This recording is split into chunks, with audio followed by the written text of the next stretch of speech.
Hi, I'm Nick Gillespie with Reason TV, and we're at Freedom Fest in Las Vegas. And today we're talking with Brian Doherty, senior editor of Reason and the author of Ron Paul's Revolution. What happens next for Ron Paul between now and the convention? Paul failed in Nebraska to win that magic fifth state that by Republican Party rules would have guaranteed him a primetime speaking slot, which was a big blow. However, his fans are unstoppable. And if you're talking to them and following them on the internet, they're just like, onward to Tampa.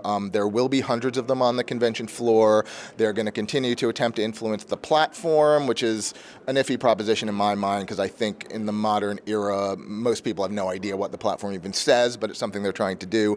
And to make sure that they're respected on the floor. And there'll be more hundreds of Ron Paul fans in the streets of Tampa. There's 3 different Ron Paul festivals probably going to be happening there. One, the Ron Paul approved one, where the man himself will be, and 2 others for his rowdier fans. What they need to do is prove to the Republican Party that they are not just a radical fringe that can be completely ignored like happened in 2008, but that they are the loyal opposition in a sense, that they are the other big wing of the party. What has Ron Paul's effect been on Republican Party politics? And do you think, not the platform per se, but are they going to, has Ron Paul pulled the party en masse as it heads into the convention and into election 2012 towards a more libertarian position?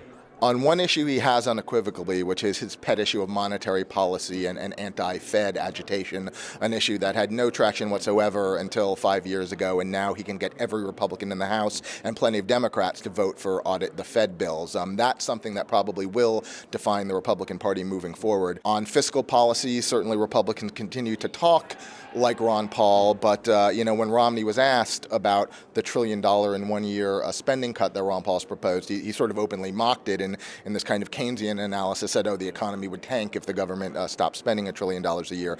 So there's a lot of room to grow, certainly for the Paul people, and I think this is not the year the establishment gets it. Romney gets it enough that he is not being openly hostile to Paul, and I think if Santorum or Gingrich were leaders, they wouldn't be that smart. They'd be kicking Paul in the face. Being Romney alienates Ron Paul fans enough. He doesn't want to needlessly alienate them more, but I don't think that he's taking them seriously enough that, say, the VP candidate will be a Rand Paul or anyone Paul people would like. This is the very beginning of the crest of the wave that I do think will be more powerful in the party for 12 years. Talk about that a little bit. Who are the people? I mean, clearly the Ron Paul fans outside of the party machinery. They're there and they're going to be growing and sprouting all over.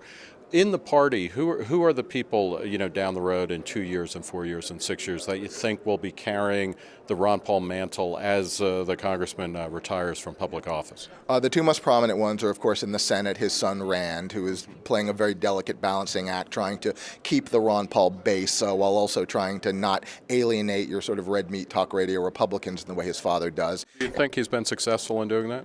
I think he has.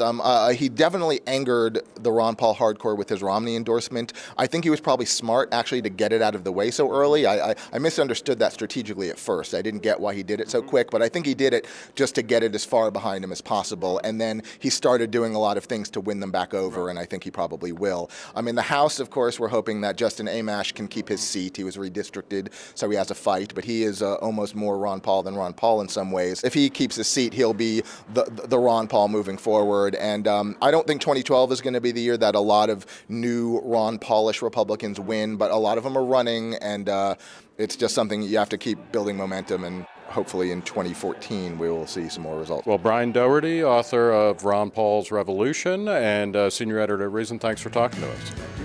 For Reason TV, I'm Nick Gillespie.